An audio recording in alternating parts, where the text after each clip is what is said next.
আসসালামু আলাইকুম বন্ধুরা, আশা করি সবাই ভালো আছেন। আমি আলহামদুলিল্লাহ অনেক ভালো আছি।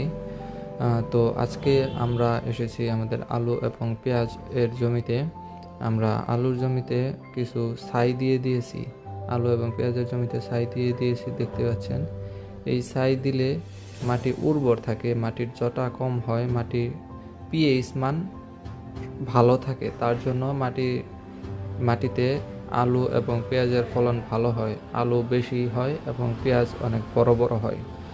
তো আপনারা চেষ্টা করবেন পেঁয়াজ এবং আলুর জমিতে প্রথমে এবং মাঝের দিকে, মানে 2 সপ্তাহ কি 3 সপ্তাহ পরে পেঁয়াজ এবং আলুর জমিতে ছাই দিয়ে দিতে চেষ্টা করবেন, যাতে ফলন ভালো হয়।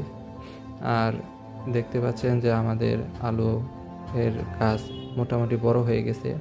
ইনশাল্লাহ আগামী 1 মাস এর মধ্যে বা 1.5 মাসের মধ্যে আলুগুলো পরিপক্ক হয়ে যাবে, তারপরে আমরা তুলে ফেলতে পারবো।